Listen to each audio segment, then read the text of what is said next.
बड़ी खबर आपको बता दें, कराची से भेजा गया था ईमेल। दरअसल मुंबई पुलिस की जांच में यह पर्दाफाश हुआ है। पाकिस्तान से भेजा गया था एनआईए को ईमेल। मुंबई पर हमले की धमकी का मामला है और जो मुंबई में धमकी का मामले में अब ये बड़ा पर्दाफाश हुआ है। जो जानकारी मिली है कि ईमेल एनआईए को भेजा गया था वो दरअसल पाकिस्तान से भेजा गया था।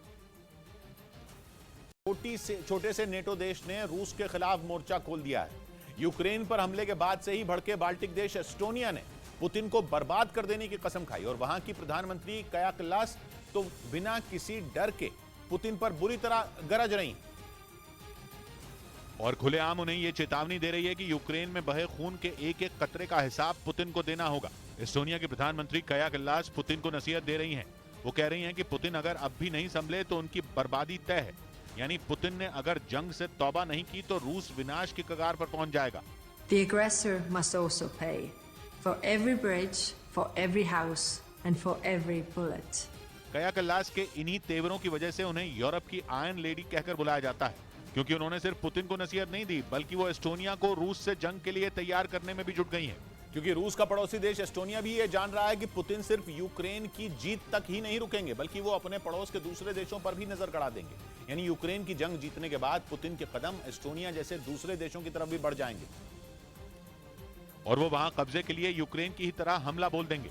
इसमें एस्टोनिया के लिए खतरा ज्यादा बड़ा है क्योंकि रूस के पड़ोसी इस छोटे से देश ने जंग में अब तक यूक्रेन की खुलकर मदद की है। पुतिन को टक्कर देने के लिए एस्टोनिया ने ताकतवर तोप के साथ एंटी टैंक माइन भी यूक्रेन भेजी। इसके साथ ही अमेरिका से मिली जैवलिन मिसाइलें भी एस्टोनिया के रास्ते यूक्रेन पहुंची। ये वही जैवलिन मिसाइलें थीं जिन्होंने रूस के सैकड़ों टैंकों को धराशायी कर दिया था। इतना ही नहीं, एस्टोनिया ने अपने रक्षा बजट का 1/3 हिस्सा भी ज़ेलेंस्की को दे दिया ताकि वो पूरी ताकत से पुतिन की फौज का जवाब दे सकें। और अब इसी मदद की वजह से एस्टोनिया पुतिन के निशाने पर है, जिस बात को वहां की प्रधानमंत्री काया कल्लास भी अच्छी तरह से समझती है और इसीलिए उन्होंने पुतिन का सामना करने की तैयारी भी शुरू कर दी है, जिसके लिए काया कल्लास ने एक खास बटालियन तैयार की है जो रूसी सेना के लिए बड़ी मुसीबत साबित हो सकती है। एस्टोनिया के सैनिकों की ये टुकड़ी छोटे छोटे हिस्सों में बंटकर तेजी से हमला करने की ट्रेनिंग में जुटी है। एस्टोनिया की इस खास टुकड़ी में करीब 1000 जवान हैं। इसके साथ ही एस्टोनिया की सेना हमला होने पर जवाब देने के लिए बारूदी सुरंगों का जाल भी बिछा रही है। मतलब ये कि एस्टोनिया यूक्रेन जैसी गलती नहीं करना चाहता,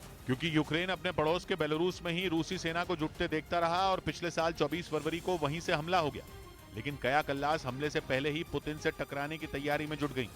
इधर जम्मू कश्मीर के डोडा में कुछ परिवारों के सामने उत्तराखंड के जोशीमठ जैसे हालात खड़े हो गए। डोडा के एक इलाके में कुछ मकानों में दरारें आ गईं। वहां लोगों पर मंडराते खतरे को देखते हुए 15 मकानों को खाली करा लिया गया और प्रशासन ने उस पूरे इलाके को रेड जोन घोषित कर दिया क्योंकि वहां कुछ घरों में मोटी मोटी दरारें आ गईं। सामने आई तस्वीरों में दिखा कि मकानों की दीवारों से लेकर छतों में दरारें पड़ गईं, जिससे उन मकानों के कभी भी ढह जाने का खतरा खड़ा हो गया। ऐसे में वहां रहने वाले लोग अपना सामान लेकर सड़कों पर आ गए। इन हालात में प्रशासन ने इलाके के लोगों से अपील की कि वो वहां से सुरक्षित जगहों पर शिफ्ट हो जाएं। देख रहे हैं, इसमें उचित कार्रवाई इमीडिएट की जाएगी। मकानों में दरारें आने की जानकारी मिलने पर प्रशासन की एक टीम वहां पहुंची, जिसने ये जानने की कोशिश की कि ये परेशानी वहां किस वजह से खड़ी हुई है। न्यूज़ 18 इंडिया की web series FIR number 208 streaming now.